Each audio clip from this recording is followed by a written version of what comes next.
በስመ አብ ወወልድ ወመንፈስ ቅዱስ አሐዱ አምላክ አሜን። ስብሐት ለእግዚአብሔር ኪያነ ዘፈጠረ ከመ ናምልኮ።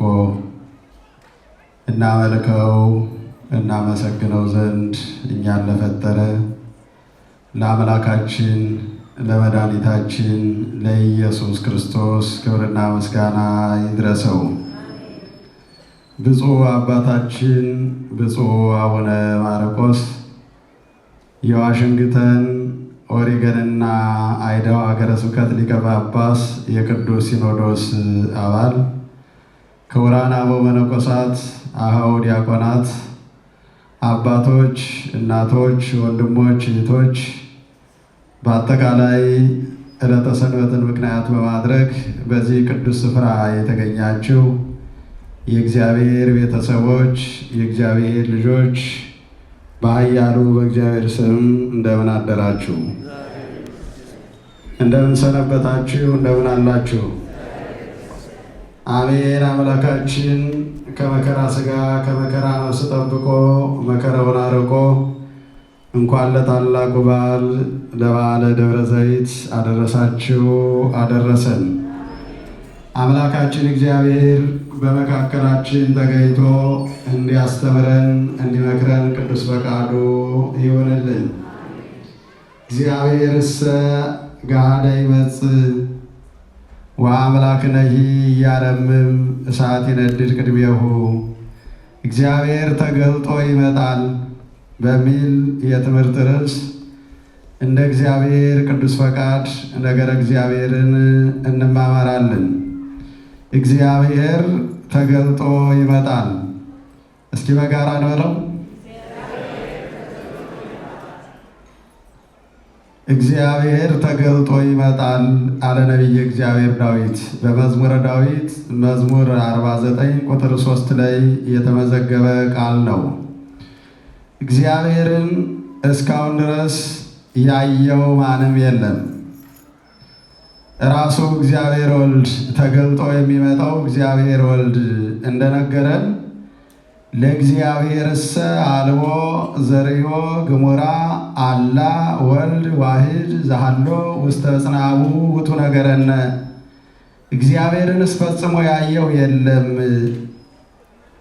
አንድያ ልጁ እሱ አይቶ ነገረን እንጂ ብሎ ከዚህ በፊት እግዚአብሔር ለማንም እንዳልታየ ለማንም እንዳልተገለጸ ማንም ቢሆን በባሕሪ ክብሩ በልዕልናው በስልጣኑ በጌትነቱ እንዳላየው ልይ ቢል እንኳ ማየት የሚችል ዓይን እንደሌለ ራሱ እግዚአብሔርም ተናግሯል። ፍጡራንም እሱን ማየት አይችሉም። ግን አምላካችን እግዚአብሔር ተገልጦ የሚመጣበት ጊዜ ስላለ ነቢየ እግዚአብሔር ዳዊት እግዚአብሔርሰ ገሃደ ይመጽእ እግዚአብሔር ተገልጦ ይመጣል አለ። ስለዚህ ተገልጦ የሚመጣ ከሆነ ሁሉም ያየዋል ማለት ነው። ሁሉም ይመለከተዋል ማለት ነው። በዚህ ነቢያት ተባብረዋል። ታላቁ ነቢይ ነቢየ እግዚአብሔር ዘካርያስ እንዲህ ብሎ ይናገራል። ወይኢተ አሚረ ሀለወሙ ይራእይዎ ለዘወግህዎ። ያን ጊዜ በጦር የወጉትን ያዩት ዘንድ አላቸው። ወአመረይዎ ይላህው ወያስቆቅው ዘከመ ያፈቅርዎ። ባዩት ጊዜ እንደሚወዱት ያለቅሳሉ፣ ያዝናሉ። ወአሚያ የአቢ ለሃ ለኢየሩሳሌም።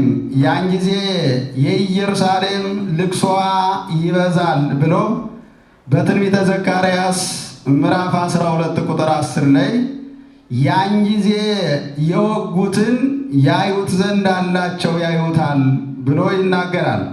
ሐዋርያው ቅዱስ ዮሐንስ ደግሞ በራእዩ ወይመጽእ በደመና ሰማይ ራእይ 1 ቁጥር 7 ላይ ወይመጽእ በደመና ሰማይ በሰማይ ደመና ይመጣል።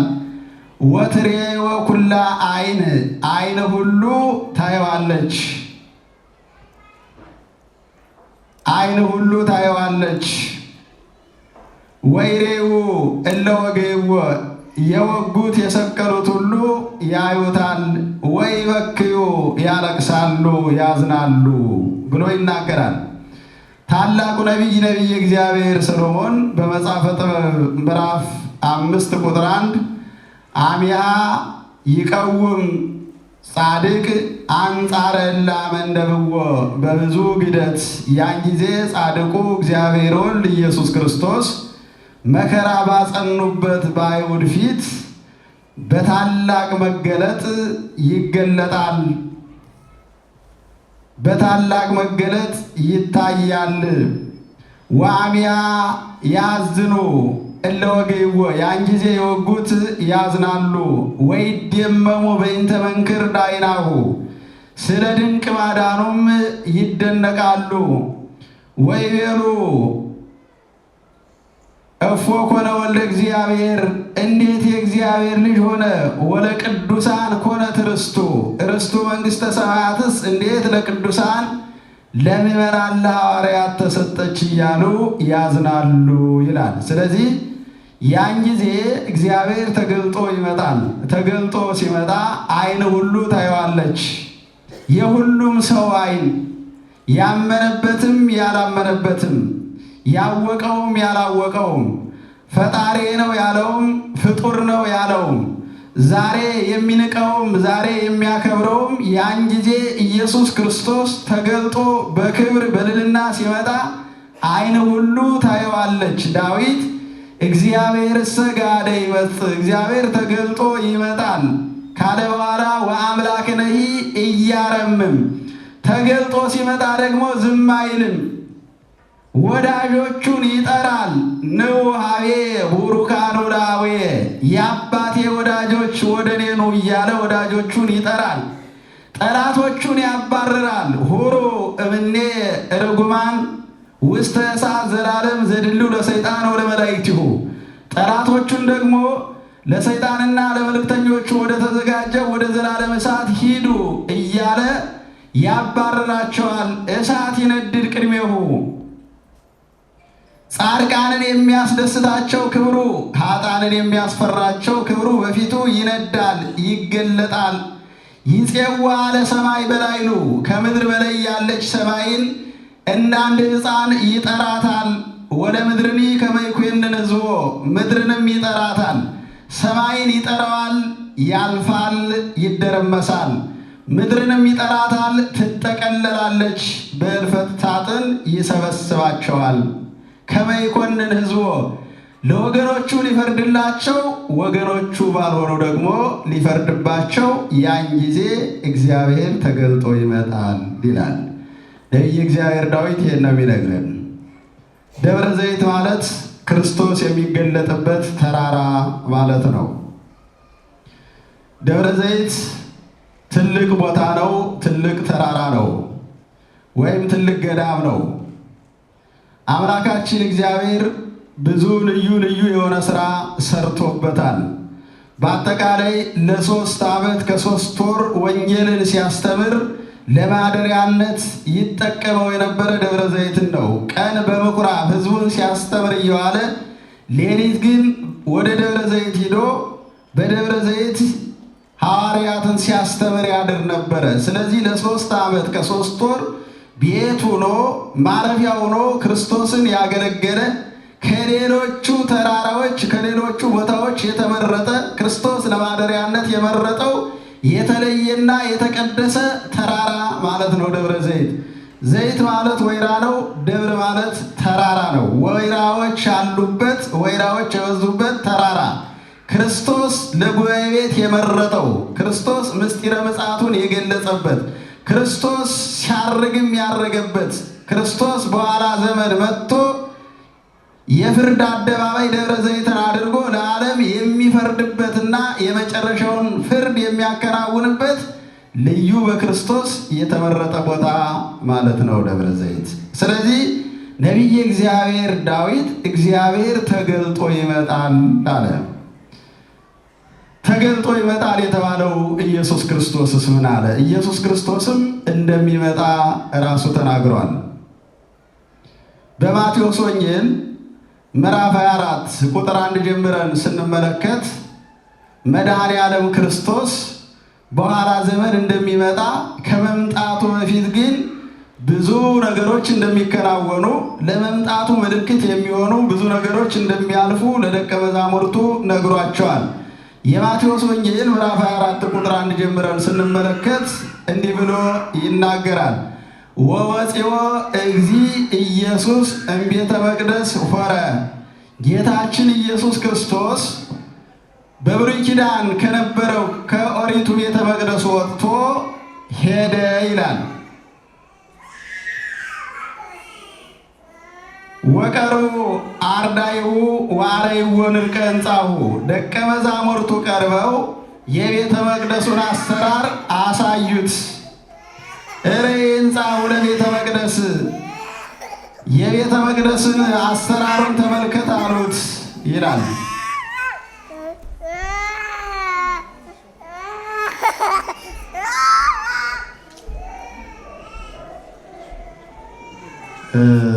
ይቅርታ፣ የሚያለቅሱትን ሕፃናት ወይም ጡት አጥቧቸው ወይም ደግሞ ወደ ታች ውሰዷቸው።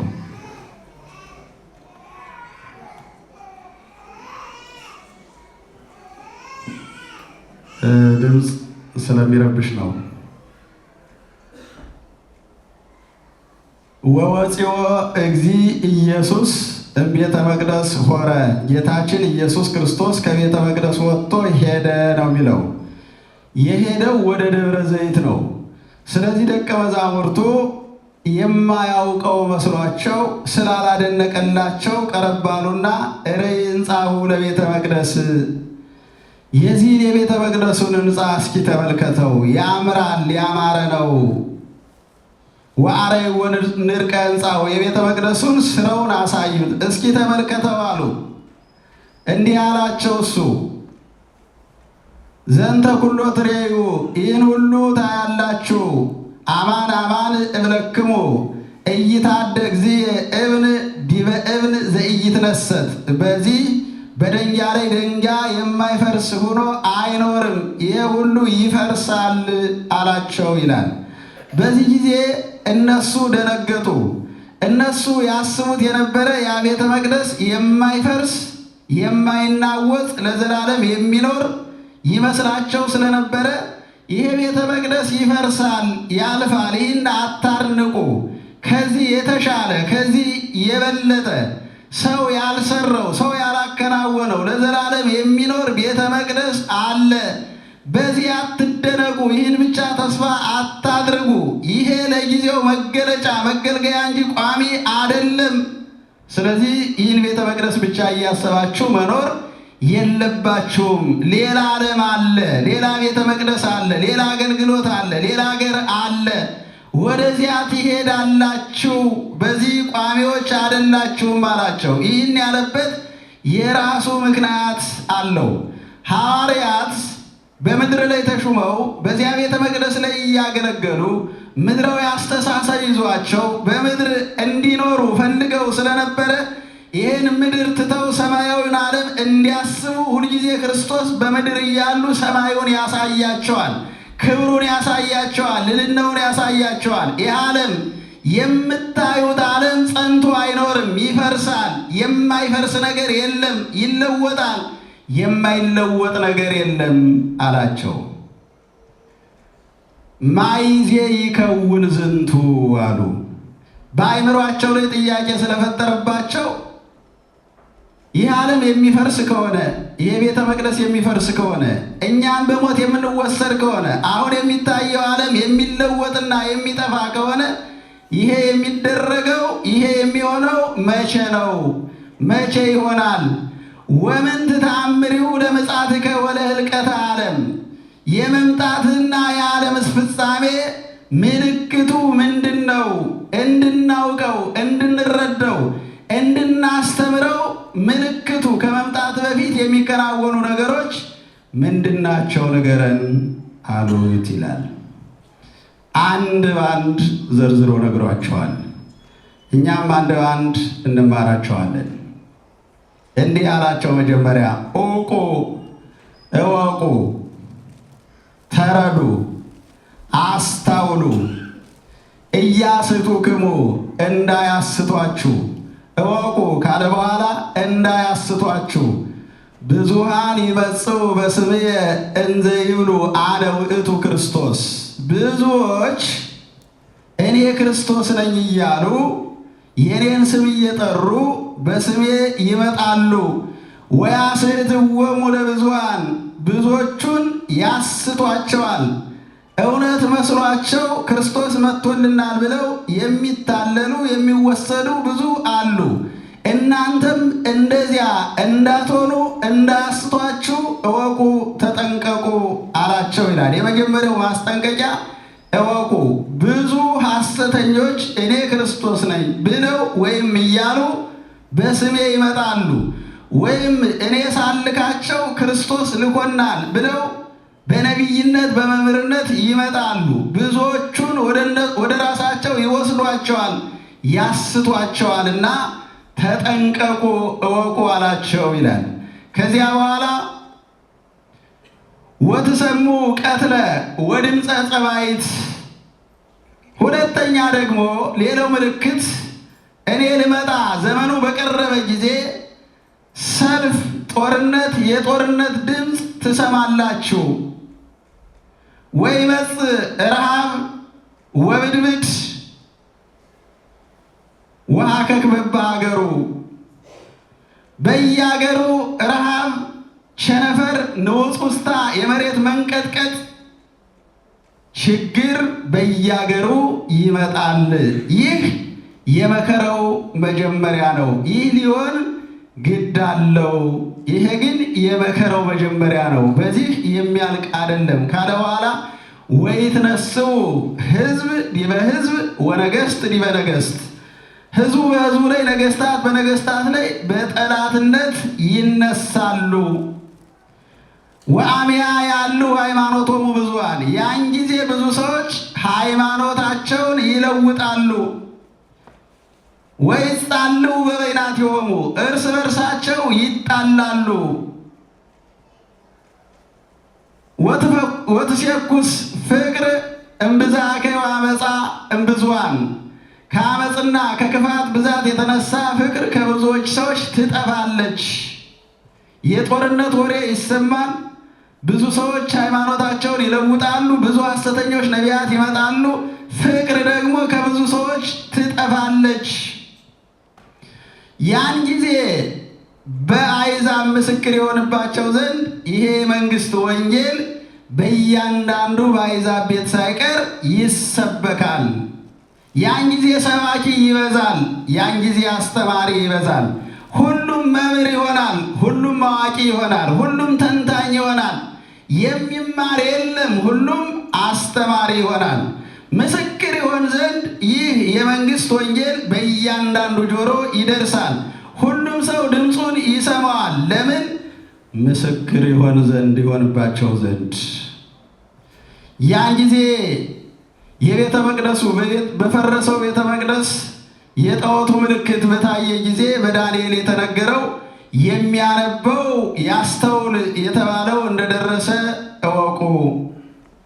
ያን ጊዜ ወደ አደባባይ ይወስዷቸዋል፣ ይገርፏቸዋል፣ ይገሏቸዋል።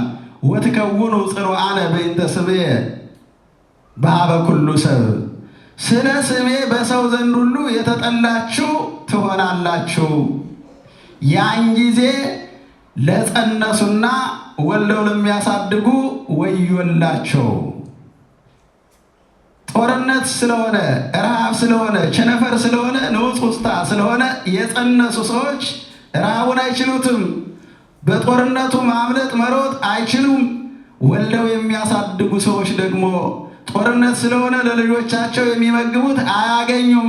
ስለዚህ ወዮላቸው፣ ወዮታ አለባቸው። እወቁ፣ ሽሽታችሁ በክረምትና በሰንበት እንዳይሆን ተጠንቀቁ። ያን ጊዜ በይሁዳ ያሉ ወደ ተራራው ይወጣሉ፣ በሰገነት ያሉም በቤት ውስጥ ያለውን የወስዱ ዘንድ ወደ ታች አይውረዱ። በእርሻ የተሰማሩ ሰዎች ወደ ኋላቸው አይመለሱ። ያን ጊዜ ብዙ ሐሰተኞች ነቢያት ይነሳሉ፣ ብዙዎችንም ያስታሉ። ስለዚህ ያን ጊዜ ክርስቶስ በዚህ አለ በዚያ የለም ቢሏችሁ አትመኑ። ክርስቶስ የሚመጣበት አመጣጡ እንደዚህ ነው። ፀሐይ በምስራቅ ወጥቶ በምዕራብ እንደሚታይ እንዲሁ ክርስቶስ ሲመጣ ለዓለም ተገልጦ ዓለም እያየው ይመጣል እንጂ በአዳራሽም በመንደርም በሰፈርም አይገኝም። ስለዚህ ክርስቶስ በአዳራሽ አለ፣ ክርስቶስ በገዳም አለ፣ ክርስቶስ በቤት አለ የሚላችሁ ሰው ቢኖር አትቀበሉት ብሎ አላቸው ይላል። እንዲህ እያለ ይቀጥላል። ስለዚህ ወደ ርዕሳችን እንመለስና እናየዋለን ማለት ነው። እያንዳንዱን እግዚአብሔር ተገልጦ ይመጣል። ከመምጣቱ በፊት ግን እነዚህ የሚሆኑ ነገሮች አሉ። ምን?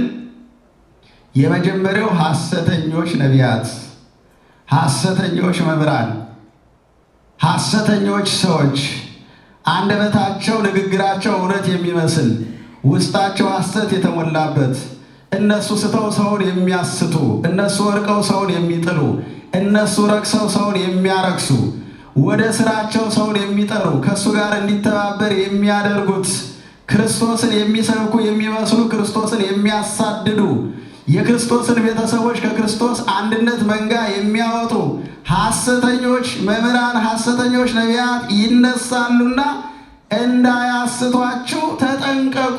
የመጀመሪያው ማስጠንቀቂያ ይሄ ነው።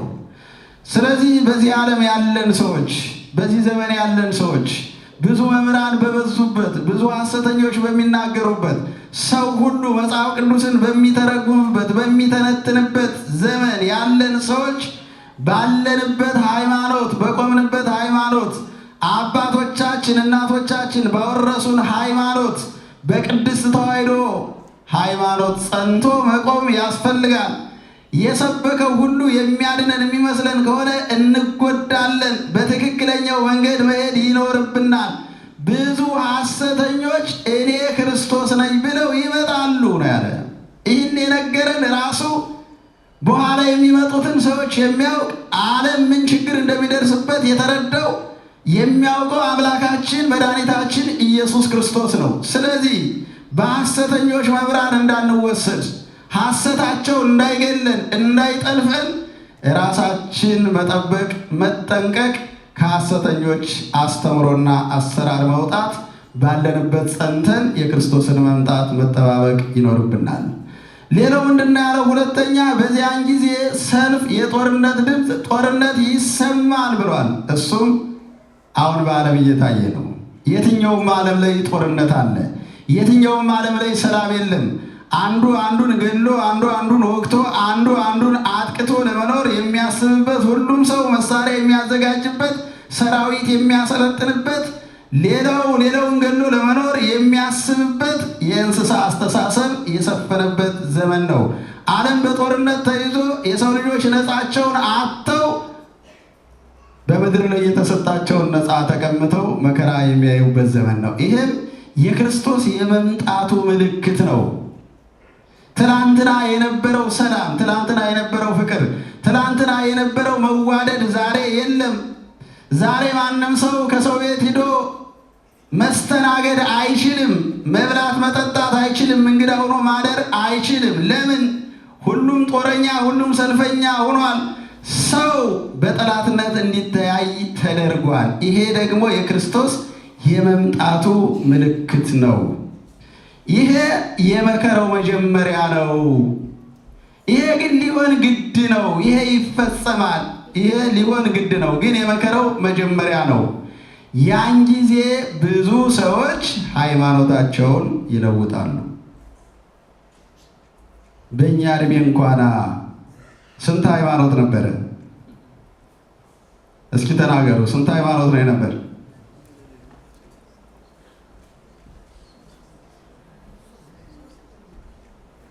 አይሰማም? እንግዲህ የጎላው የሚታወቀው በእርግጥ ሃይማኖት አንድ ነው። ደግሞ በዚህም እንዳንሸወድ፣ ከአንድ በላይ ሃይማኖት ሊኖር አይችልም። ይሄ እውነት ነው። ታማኙ አንድ ከሆነ ሃይማኖቱም አንድ ነው ሊሆን የሚችለው። ታማኙ አንድ ሆኖ ሃይማኖቱ ሊበዛ አይችልም። እንደሱ ከሆነ ይጣረሳል፣ ይጣላል። ምክንያቱም የሃይማኖቱ ስርዓት የተለያየ ስለሆነ ታማኙ አንድ ከሆነ ስርዓቱ ሊለያይ፣ ሕጉ ሊለያይ አይችልም። ሃይማኖት አንድ ነው፣ እሱም የኦርቶዶክስ ተዋሕዶ እምነት ነው። ቅዱስ ጳውሎስ እንደነገረን ግን ሰዎች በፍላጎታቸው ያፈሉት ያበዙት ብዙ ሃይማኖት አለ። እሱም የሚታወቁት 3ቱ ነበሩ። አሁን 10 ነው ሰዎች ሃይማኖት መመስረት ይችላሉ። እንደፈለጉ መሆን ይችላሉ። ቢፈልጉ እግዚአብሔር የለም ማለት ይችላሉ። ቢፈልጉ ሴቶቹ ወንድ ነን ይላሉ፣ ወንዶቹ ሴት ነን ይላሉ። እንደፈለጉ መሆን ወደ እንስሳነት ለመቀየር ይፈልጋሉ። ይሄ ዘመኑ ሲያልቅ ሰው የሚበላሽበትና የተበላሸበት ዘመን ነው። ሰው በራሱ ጊዜ ክብሩን ያጣበትና ክብሩን ያዋረደበት ዘመን ነውና እንዲህ አለ። ብዙ ሰዎች ሃይማኖታቸውን ይለውጣሉ። ለዘመናዊነት ብለው፣ ለተሰሚነት ብለው ለነሱ ዘመናዊነት የሚስማማቸው ሃይማኖት ያ ስለሆነ እንደፈለጉ ለመስፈን እንደፈለጉ ለመዝናናት ብለው ትናንትና በቅድስት ኦርቶዶክስ ሃይማኖት የነበሩ ሰዎች ዛሬ እግዚአብሔር ከፍ ሲያደርጋቸው ሃይማኖታቸውን ለውጠው የሚሽከረከሩ ብዙዎች ናቸው። በቀላሉ ነገር ትናንትና አባቶቻችን ከአንገታቸው ላይ ሰይፍ ተቀምጦ ያለወጡትን ሃይማኖት፣ ወደ እሳት ሲጣሉ ያለወጡትን ሃይማኖት፣ ሲገረፉ ያለወጡትን ሃይማኖት፣ ምግብ ተከልክሎባቸው መከራ ሲቀበሉ ያለወጡትን ሃይማኖት፣ ለ22 ዓመት ታስረው አጽቃቸው እየተቆረጠ መከራ ሲያዩ ያልቀየሩትን ሃይማኖት በልብስ በጥቅም በዘመናዊነት ምቾትን በመፈለግ ሰዎች ሃይማኖታቸውን ለውጠውታል። ስለዚህ ሌላኛው ምልክት ነው። ያን ጊዜ ክስ ይበዛል፣ ረሃብ ይበዛል፣ ቸነፈር ይበዛል፣ ንውፅ ውስታ ይበዛል። በየሀገሩ ይሄ ይሰማል። ትክክል ነው። ረሃብ አለ፣ ቸነፈር አለ፣ የምድር መንቀጥቀጥ አለ፣ ንውፅ ውስታ አለ። ሰው ሰላም ያጣል። ሁልጊዜ የመከራ ወሬ ይወራል፣ ሁልጊዜ የጭንቀት ወሬ። የሰው ልጅ ቢኖረውም ባይኖረውም ሲጨነቅ ይኖራል፣ ሰላም አይኖረውም። ይሄ ዘመኑ ያረጀበትና ዘመኑ የቀረበበት ምልክት ነው ብሎ መድኃኔዓለም ክርስቶስ ተናግሯል። ሌላው ምን አለ? ዋሚያት ሴኩስ ፍቅር እምብዛ አመፃ ወእከይ እምብዙኃን። ያን ጊዜ አለ፣ ያን ጊዜ ከአመፃና ከክፋት የተነሳ ፍቅር ከብዙ ሰዎች ትጠፋለች። አሁን አለች ፍቅር?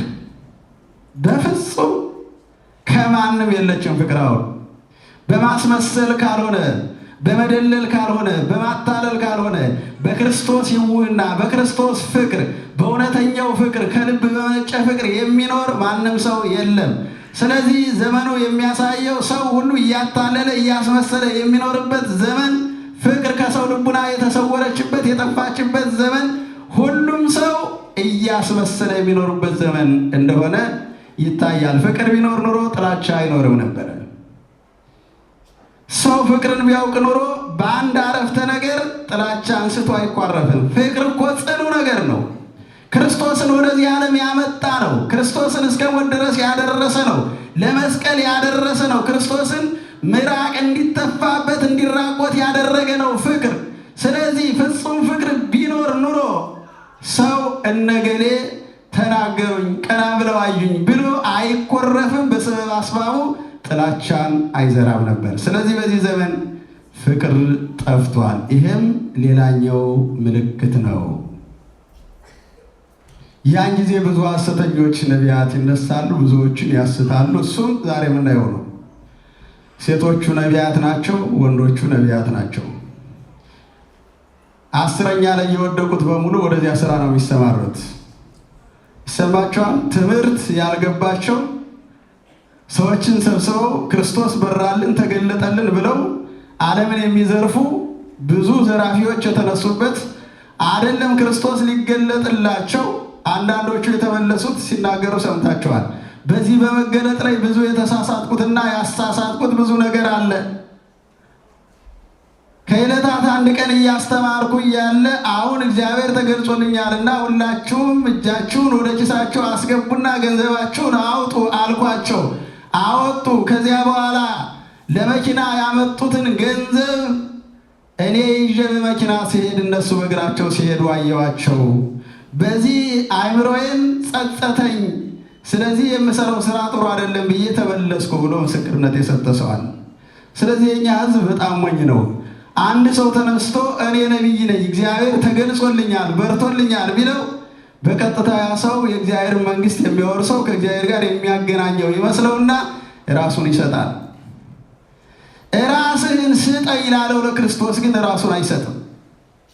ትክክለኛውን መስመር ላሳየው ሙቶ ሕይወትን ለሰጠው በዚያ ጎዳና ሂድ ላለው ስጋዬን ብላ ደሜን ጠጣ ትድናለህ ላለው ለእውነተኛው መምህር፣ ለእውነተኛው መሲህ፣ ለእውነተኛው መድኃኒት ለክርስቶስ ራሱን አይሰጥም። ሰው ለክርስቶስ ራሱን ሳይሰጥ እንደሱ ላለ ሰው ራሱን ሰጥቶ እንዴት ሊድን ይችላል? እንዴት ሊለወጥ ይችላል? ስለዚህ አሁንም ቢሆን የሚያታልሉ ብዙ ሰዎች ስላሉ ዕለተ ምጽአት ማለት ክርስቶስ የሚመጣበት የሰሩ ሰዎች የእግዚአብሔር መንግስት የሚወርሱበት፣ ያልሰሩ ሰዎች ደግሞ ከእግዚአብሔር የሚባረሩበት የተለየ ቀን ነው። ይልቅስ ሰዎችን ከመከተል ሰዎችን ከማምለክ እንውጣና ባለ ዘመናችን ንስሐ ገብተን መልካም ስራ ሰርተን ለተቸገሩት መጽውተን የክርስቶስን መምጣት እንጠባበቅ። ማንም ሌጦ የለበሰ ብጫ የለበሰ ጸጉሩን ያሳደገ ቃሉን ያሳመረ ባይታዊ ነኝ የሚል ወይም ነቢይ ነኝ የሚል እኛን ወደ መንግስተ ሰማያት የማግባትና ከመንግስተ ሰማያት የማውጣት ስልጣን የለውም። ስለዚህ ተጠንቀቁ ተብሏል። እንጠንቀቅ። ገንዘባችን በአግባቡ እንጠቀምበት። ለሚጠቅመን ስራ እናውለው። ሶበ ትገብር ሰናየ አይምር ለዘትገብር ሰናየ። መልካም ስራ ትሰራ፣ መልካም ስራ የምትሰራውን አውቀህ ስራ ይላል። እንደሚጠቅም አውቀህ እንደሚያድን አውቀህ ማስቀመጥ ባለብህ ቦታ ላይ በሚጠቅም ቦታ ላይ ነገ በምታገኘው ቦታ ላይ አስቀምጠው። ሞኛቱን አትታለል። ሁሉም ሰው አይውሰድህ። እንዳንተ ያለ ሰው አነጋገሩን ስለቀየረ ብቻ አያታል። ተጠንቀቅ፣ ተጠንቀቁ ተብሏል። ያን ጊዜ ለጸነሱና ለሚያሳድጉ ወዮላቸው። የመጀመሪያው የጸነሱ እናቶች መከራ ስለማይችሉ ነው። ረሃብ ስለማይችሉ ነው። ቸነፈር ስለማይችሉ ነው። የንጹጽውጽታውን ድምፅ ስለማይችሉ ነው። አስፈሪ ስለሆነ መሬት ተንቀጠቀጠ ምድር ሊደረመስ ነው ሲባል ስለማይችሉ ወዮላቸው። ጭንቀታቸው አሳዘነኝ፣ መከራቸው አሳዘነኝ፣ ወዮላቸው። ደግሞ ሕፃናትንም ወልደው ገና መሮጥ የማይችሉ ምግብ የሚፈልጉ ወተት የሚፈልጉ ሕፃናትን ወልደው በመከራ የወደቁት እናቶች ወዮላቸው። ሌላው ግን ኃጢአትን ጸንሰው ኃጢአትን ወልደው ኃጢአትን ለሚያሳድጉ ለነሱ ወዮላቸው። ኃጢአት ይጸነሳል አለ። በልብ ይጸነሳል፣ በተግባር ይወለዳል፣ በስራ ያድጋል፣ አገርን ያጠፋል፣ ዓለምን ያጠፋል፣ ደም ያፋስሳል፣ ለብዙ ሰዎች ሕይወት መከራ ይሆናል። ኃጢአትን የጸነሱ ሰዎች እኮ ናቸው ዛሬ ሀገራችን መከራ እያሳያት ያለው። መጀመሪያ ኃጢአትን ጸነሷት። ለሕፃናቱ ክፋትን አስተማሯቸው፣ ግድያን አስተማሯቸው፣ ዘረኝነትን አስተማሯቸው፣ ተንኮልን አስተማሯቸው። የዚህ አካባቢ ሰው ጠላት ነው። ስለዚህ ባገኘው አጋጣሚ መግደል አለብህ። እሱን ካላጠፋ አትኖርም። ከአንተ በፊት አባትህን አያቶችን ገድሏል፣ ርስትህን ቀምቷል ብለው ያልተሰራ ታሪክ በሰው አእምሮ ላይ ዘርተው ኃጢአትን ራሳቸው ጸንሰው ወልደው ሌላው ደግሞ እንዲጸንሰው እንዲወልደው አደረጉ። ዛሬ በሀገራችን እንዳንኖር አደረጉን። ስለዚህ ኃጢአትን ጸንሶ የሚወልድ ለሌላውም የሚዘራና የሚያስተጋባ ሰው እሱ ወዮለት። እግዚአብሔር 6 ነገሮችን እጠላለሁ 7ኛውን ግን አጥብቄ እጠላለሁ አለ በምሳሌ ላይ። 7ኛው ምንድን ነው? በወንድማማች ላይ ጥላቻን የሚዘራ ጥላቻ ነገ እንዲቀጥል የሚያደርግ የማያቆምና የማያባራ ጥላቻን በሰው ላይ የሚዘራ ዛሬ በሀገራችን የሚዘራው ጥላቻ የማያቆም የማያባራ ከትውልድ ወደ ትውልድ የሚሻ ሲሸጋገር ሰዎች እያዩት የሚፈጸም የግፍ የመከራ ነው። ይህን የጸነሱት የኃጢአት ምንጭ የዲያብሎስ ልጆች ናቸው። ስለዚህ ያንን ወልደው ለሚያሳድጉ ለነሱ ወዮላቸው፣ ወዮታ አለባቸው። ያን ጊዜ በይሁዳ ያሉ ወደ ተራራው ይወጣሉ። ይሄ ጥሩ ነው። በከተማው የነበሩ ወደ ተራራው፣ ወደ ገዳም፣ ወደ ቤተ ክርስቲያን፣ በዓለም የነበሩ መንፈሳዊ ሥራ ወደሚሰራበት፣ በዝሙት የነበሩ ወደ ንስሐ፣ በስርቆት የነበሩ ወደ ንስሐ፣ ወደ ቤተ ክርስቲያን፣ ወደ ክርስቶስ ሥጋውን ወደ መብላት፣ ደሙን ወደ መጠጣት፣ ወደ መለወጥ፣ ወደ መቀየር፣ ራሳቸውን ወደ ማወቅ ይመጣሉ፣ ይለወጣሉ፣ ከፍ ይላሉ፣ ያርጋሉ። ከተማ የነበሩ ሰዎች ወደ ተራራ ይወጣሉ ማለት በኃጢአት የነበሩ ሰዎች ከፍ ይላሉ። ያን ጊዜ ከፍ ያሉት በሰገነት ያሉት እንደገና በቤታቸው ያለውን ይወስዱ ዘንድ ወደ ቤታቸው አይመለሱ፣ አይውረዱ።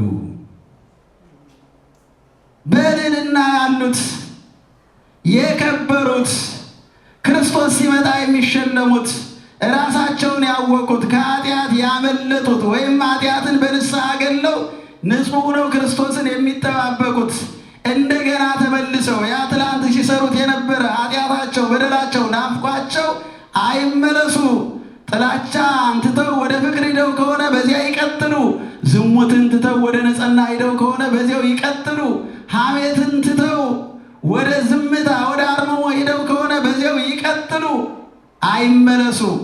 ጠልተውት የነበረውን ኃጢአት እንደገና አያስቡት፣ አይመለሱበት። በዚያው ልዕልና በዚያው ክብር ይቀጥሉ።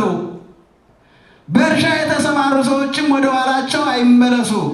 እርፍ ይዞ ወደ ኋላ የሚያርስ የለም ይላል። ወደ ኋላ ይታረሳል? አይቻልም ማለት። ስለዚህ በዕርፈ መስቀል ከከበሩ በኋላ እንደገና ወደ ኋላ መመለስ አያስፈልግም። ያ ማለት ብዙዎቻችን አንዲትን ሴት ስንፈልግ መጀመሪያ በሥርዓተ ተክሊል በቁርባን እናገባለን። አሁን የፈለግነው ሴቷን ነው ወይም የፈለግነው ወንዱን ነው። ይሰማቸዋል። እውነት ስለሆነ ዓለም ላይ የሚሰራ ስለሆነ ነው። ከዚያ በኋላ ልጅቱን ካገኘናት በኋላ ወይም ሰውየውን ካገኘነው በኋላ ቁርባኑ ይቀራል። በቃ ለጊዜው ነበረ እሷን ለማግኘት ወይም እሱን ለማግኘት ነበር የፈለግነው ማለት እሱ ነው መመለስ ማለት። እሱ ነው ነፃ ከወጡ በኋላ እንደገና ባርነትን መምረጥ ማለት። የክርስቶስ ከሆኑ በኋላ እንደገና የዲያብሎስ መሆን ማለት። ከፍ ካሉ በኋላ እንደገና መዋረድ፣ ከከበሩ በኋላ እንደገና ዝቅ ማለት እሱ ነው። ብዙዎቻችን እንደዚያ አድርገናል። እንደገና ተመልሰናል። ትናንት ከብረን የነበርን ሰዎች ተመልሰን የልጅነት ጸባይ ወደኋላ መልሶናል። ስለዚህ አይመለሱ፣ በዚያው ይቀጥሉ። በንጽህናቸው፣ በክብራቸው፣ በትዳራቸው፣ በልዕልናቸው ይቀጥሉ። ወደኋላ አይመለሱ። በእርሻ ያሉም ወደ ኋላቸው አይመለሱ፣ ይቀጥሉ ማለት በተጋድሎ ያሉ፣ በቅድስና ያሉ፣ በክብር ያሉ ወደፊት ይሂዱ፣ ወደ ኋላ መመለስ የለባቸውም። በነገራችን ላይ ወደ ኋላ ተመልሰን ማስታወስ ያለብን ታሪክን ነው። ሌላው ነገር ወደፊት ነው መሄድ ያለብን። ወደፊት በፊታችን ያለውን ሩጫ በትዕግስት እንሩጥ ይላል ቅዱስ ጳውሎስ በዕብራውያን መልእክቱ። በፊታችን ያለውን ሩጫ በትዕግስት እንሩጥ፣ መሮጥ አለብን። ምክንያቱም ቀኑ መቼ እንደሆነ ስለማናውቅ ያኛውን ዓለም ለመውረስ ክርስቶስን በአየር ላይ ለመቀበል ከክርስቶስ ጋር ለመኖር መስራት፣ መበርታት፣ መዘጋጀት ያስፈልጋል። እነዚህ ሁሉ ምልክቶች ክርስቶስ ከመምጣቱ በፊት የሚሆኑ ናቸው።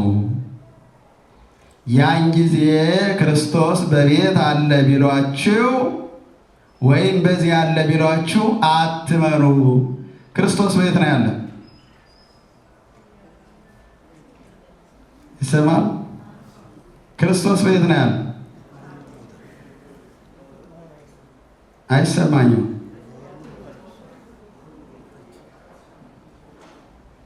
ለእኔ ግን አይሰማኝም የምትሉት በሁሉም ቦታ አለ። መልካም፣ እውነት ነው፣ በሁሉም ቦታ አለ። ግን ኢየሱስን ተቀበል የሚሉ ሰዎች አሉ። እነሱን ነው በዚህ አለ ቢሉ አትቀበል እያለ ያለ። በቤት አለ ቢሉ አትቀበል፣ በገዳም አለ ቢሉ አትቀበል። ክርስቶስ ሲመጣ እንደዚህ አይደለም፣ እንደ ትላንቱ አይደለም። በበረት አይወለድም፣ በአንድ ቦታ አይወሰንም፣ ደብረ ዘይት ላይ አያድርም፣ ቀራንዮ ላይ አይሰቀልም፣ በገሊላ አያርግም፣ ወደ ግብፅ አይሰደድም። ያ የትላንት ታሪኩ ነው፣ የይቅርታ ታሪኩ ነው፣ የምሕረት ታሪኩ ነው።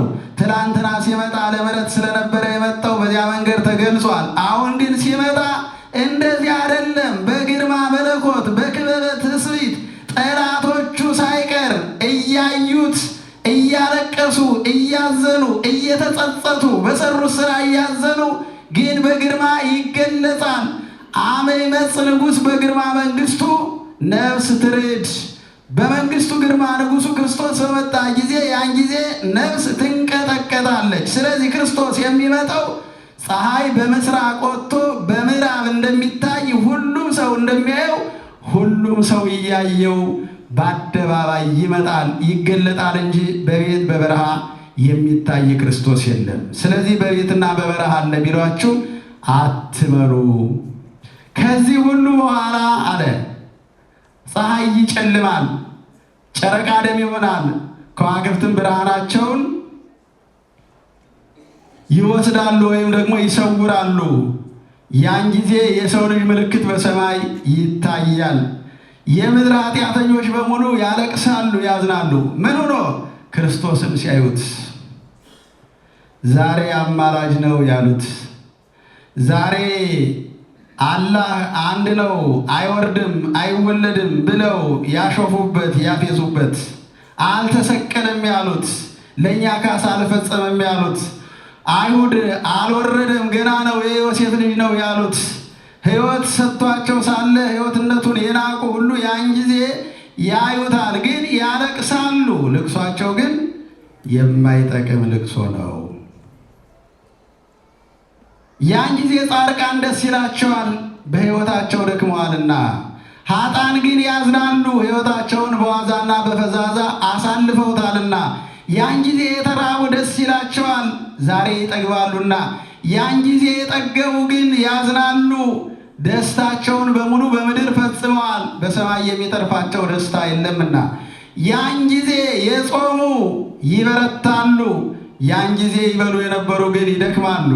ያን ጊዜ በንጽሕና የነበሩ ሰዎች ይበረታሉ፣ ሰውነታቸውን በዝሙት ያደከሙ ሰዎች ግን ይደክማሉ። ያን ጊዜ የሰሩ ሰዎች ይሸለማሉ፣ ያንቀላፉ ሰዎች ደግሞ ከሱ ይለያሉ። እንዲያ ሆኖ ክርስቶስ ይመጣል። ክርስቶስ ሲመጣ በዚህ መንገድ ይገለጣልና ተጠንቀቁ፣ ሁሉም ሰው ያየዋል ተብሎ ተነግሯል። ስለዚህን ካየነ በኋላ ክርስቶስ ከመምጣቱ በፊት ምን እንስራ ከተባለ የምንሰራውን እንነጋገርና ትምህርቴን እጨርሳለሁ። የማቴዎስ ወንጌል ምዕራፍ 25 ቁጥር 31 ጀምረን ስንመለከት ወአመዳግም ምጽአት ወአመዳግም ልደት ነው የሚለው። ሁለተኛ ልደት፣ ሁለተኛ ምጽአት፣ ሁለተኛ ልደት። የመጀመሪያው ምጽአት ክርስቶስ ሰው የሆነበት ነው። ምጽአቱን መምጣቱን ሰው መሆኑን ምጽአት ይለዋል። ሁለተኛው ደግሞ ዓለምን ለማሳለፍ የሚመጣበት ነው። የኛ የመጀመሪያ ልደታችን በስጋ መወለዳችን ነው። አሁን ደግሞ በመቃብር ስለምንወለድ ዳግም ልደት ይባላል። የኛም ከመቃብር እንወለዳለን እና ያን ጊዜ ክርስቶስ እረኛ በጎችን ከፍየሎች እንደሚለያቸው በጎቹና ፍየሎቹን ይሰበስባቸዋል። በጎቹን ከፍየሎች እንደሚለይ ይለያቸዋል። ፍየሎቹን በግራ በጎቹን በቀኝ ያቆማቸዋል። ያን ጊዜ ንጉሡ በዙፋኑ ይገለጣል። በቀኝ ያሉትን እንዲህ ይላቸዋል፣ ነው ሀቤ ቡሩካኑ ላሁ የተረሱ መንግሥተ ሰማያት ዘድልው ለክሙ እምቅድመ ይትፈጠር ዓለም። እናንተ የአባቴ ቡሩካን ዓለም ሳይፈጠር የተዘጋጀላችሁን የእግዚአብሔርን መንግሥት ተወርሱ ዘንድ ወደ እኔ ኑ ይላቸዋል። ምን ስላደረጋችሁ? እስመ ርህብኩ ወአብላዕክሙኒ። ይሰማል። ብራብ አብልታችሁኛልና፣ ጸማይኩ ወአስተይክሙኒ፣ ብጠማ አጠጥታችሁኛልና፣ ነግደ ኮንኩ ተወከፍክሙኒ እንግዳ ብሆን ተቀብላችሁኛልና አረቆ አልበስክሙኒ ብራቆት አልበሳችሁኛልና ተሞቃይኩ ወመጻይክሙ ወነበብክሙኒ ብታሰር መታችሁ ጠይቃችሁኛልና ደወይኩ አወስክሙኒ ብታመም መታችሁ ጠይቃችሁኛልና ስለዚህ ስላደረጋችሁት ነገር መንግስቴን ትወርሱ ዘንድ ኑ ወደ እኔ ይላቸዋል። እነዚያም መቼ አይተን አብልተን አጠጥተን ጠይቀን ብለው ይመልሳሉ። ከነዚህ ከተናናሾቹ በእኔ ካመኑት ከነዚህ ከተናናሾቹ ለአንዱ ያደረጋችሁት ለእኔ ማድረጋችሁ ነው ይላቸዋል። እንደገና በግራው ያሉትን ደግሞ እንዲህ ይላቸዋል። ሁሩ እምኔ ርጉማን ውስተ እሳት ዘላለም ዘድልው ለሰይጣን ወለመላእክቲሁ እናንተ የተረገማችሁ ወንጌል ቢሰበክላችሁ ያላመናችሁ፣ እኔ ብሰቀልላችሁ ያላመናችሁ፣ ሥጋዬን ያልበላችሁ፣ ደሜን ያልጠጣችሁ፣ በሕይወታችሁ የቀለዳችሁ፣ ሕይወታችሁን ያላወቃችሁበት እርግማኑ የዲያብሎስ እርግማን የደረሰባችሁ እናንተ ከእኔ ወግዱ፣ ለሰይጣንና ለመልእክተኛው ወደ ተዘጋጀው ወደዚያ ሂዱ። ብራብ አላበላችሁኝምና፣ ብጠማ አላጠጣችሁኝምና፣ ብታረዝ አላለበሳችሁኝም፣ ብታመም አልጠየቃችሁኝም፣ ብታሰር አላስፈታችሁኝምና ከእኔ ወግዱ ይላቸዋል። መቼ አይተን ይሉታል። ለተናናሾቹ አለማድረጋችሁ ለእኔ አለማድረጋችሁ ነውና። ያን ጊዜ ኃጥአን ወደ ዘላለም ኩነኔ ይሄዳሉ፣ ጻድቃን ግን ወደ ዘላለም ክብር ይሄዳሉ ብሎ ይናገራል። ስለዚህ አሁን እኛ መስራት ያለብን እሱን ነው። አሁን በዚህ ዓለም ያለው ነገር ሁሉ ክርስቶስ ሲመጣ ይጠናቀቃል፣ ያልቃል። አሁን ዓለም እየተቸገረበት ያለ ድርጅቱ፣ ፎቁ፣ ፋብሪካው፣ ዓለም የሚያመርተው ነገር ሁሉ በክርስቶስ መምጣት ያልቃል። ቋሚ ነገር የለም፣ ይጠፋል ተናግሯል ክርስቶስ። ድንጋይ በድንጋይ ላይ የማይፈርስ የለም፣ ሁሉም ይፈርሳል ነው ያለ። ያ የሚፈርስ ከሆነ እኛ የገነባነውን ቤት ይፈርሳል አይደለም። እኛ የገነባነው ቤት ክርስቶስ የገነባው የሰው አካል በሙሉ ይፈርሳል፣ ወደ አፈርነት ይቀየራል። ግን ራሱ ሲመጣ ደግሞ አፈር የነበረው ይነሳል። በተነሳ ጊዜ ግን ስራ መስራት ስለሚያስፈልግ ያን ጊዜ ክርስቶስ በዙፋን ተቀምጦ ወዳጆቹንና ጠላቶቹን በሚለይበት ጊዜ ወዳጅ ሆኖ መገኘት ያስፈልጋል። ባለሟል ሆኖ መገኘት ያስፈልጋል። ራስን አዘጋጅቶ መገኘት ያስፈልጋል። ለተራቡት ማብላት፣ ለተጠሙት ማጠጣት፣ የታመሙትን መጠየቅ፣ የታሰሩትን መጠየቅና እንግዳ ማስተናገድ ያስፈልጋል። እንደሱ ከሆነ የእግዚአብሔር መንግስት የተዘጋጀው ለኛ ነው። ስለዚህ በመጣ ጊዜ እንዳናፍር፣ ከኔ ወግዱ እንዳንባል፣ ወደ ዘላለም እሳት እንዳንጣል፣ የእግዚአብሔር ወዳጆች መሆን ስንችል የእግዚአብሔር ጠላቶች እንዳንባል፣ አንገታችን እንዳንደፋ አሁን ጊዜ ሳለን መስራት ስለምንችል ማድረግ ያለብንን ነገር ሁሉ እናድርግ። እና ብላ እናጠጣ። ብዙ ነገር አይደለም። የአንድ ቀን ምሳ፣ የአንድ ቀን ውሃ፣ ሰውን መጠየቅ፣ የታመመ መጠየቅ፣ የተራቆተውን እኛም ማንለው ሰውን ልብስ ማልበስ የእግዚአብሔርን መንግስት እንደሚያስወርስ ራሱ ባለቤቱ ኢየሱስ ክርስቶስ ነግሮናል። ስለዚህ በዚህ ጾም መልካም ስራ እንስራበት። የክርስቶስ መምጣት አያስፈራን። የሚመጣው ሊያከብረን ነው። የሚመጣው ሊወስደን ነው። የሚመጣው ዘላለማዊ ክብሩን ሊያሳየን ነው።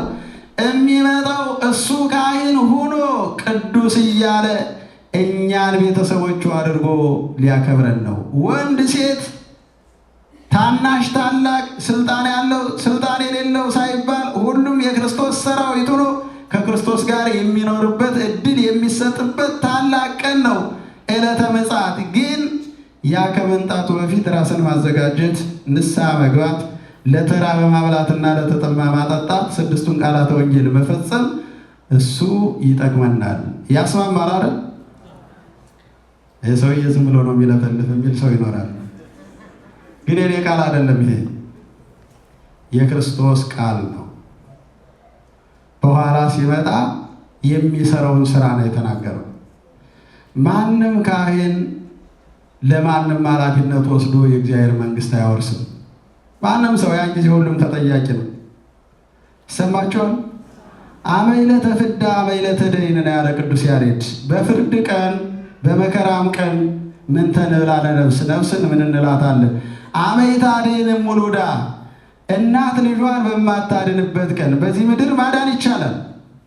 በዘመድ በገንዘብ በሐሰት በብዙ ነገር እናት ልጇን ታድናለች።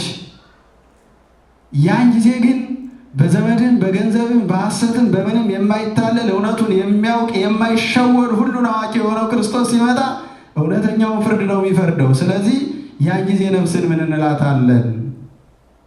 ምድር አደራዋን በመለሰች ጊዜ ምድር የተባለው መቃብር የእያንዳንዱን ሰው አጽም ጠብቃ አደራዋን ለክርስቶስ በመለሰች ጊዜ ያን ጊዜ ነፍሳችን ምን እንላታለን? አመ ይለብስ አብ ልብሰ ፍዳ እግዚአብሔር ወልድ የፍርድ ልብስ በለበሰ ጊዜ ወያሞት ሞጣይተ በቀል የበቀልንም የፍርድ ሞጣይት በተጎናጸፈ ጊዜ ነፍስን ምን እንላታለን?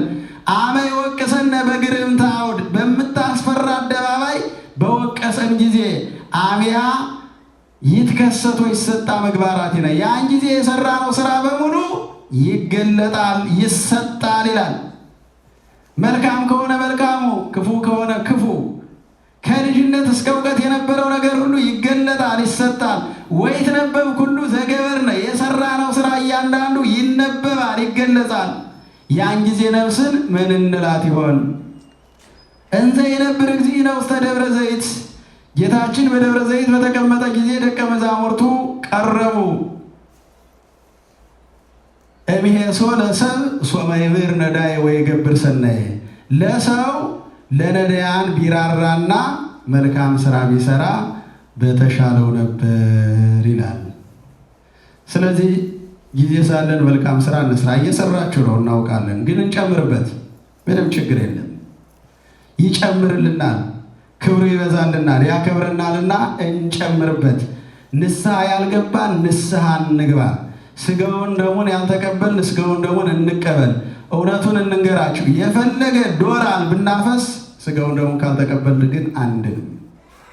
መድኃኒት እሱ ስለሆነ ስለዚህ ሁላችንም ነገሮችን እያመቻች ስጋውንና ደሙን እንቀበል። ከዚያ ውጭ ግን የክርስቶስ መምጣት አያስፈራንም። ክርስቶስ ሲመጣ ይሄ የምናየው ዓለም ያልፋል፣ ሙታን ይነሳሉ። ከእሱ ጋር የተዘጋጁት ወደ ጫጉለው ወደ መንግሥተ ሰማያት ይገባሉ። ያልተዘጋጁት ደግሞ ዘይት ፍለጋ ሲሄዱ በሩ ይዘጋባቸዋል፣ በዚያው እንደተሰናበቱ ይቀራሉ ተብሏልና አጃቢዎች እንድንሆን ራሳችንን እናዘጋጅ። ወስብሐት ለእግዚአብሔር።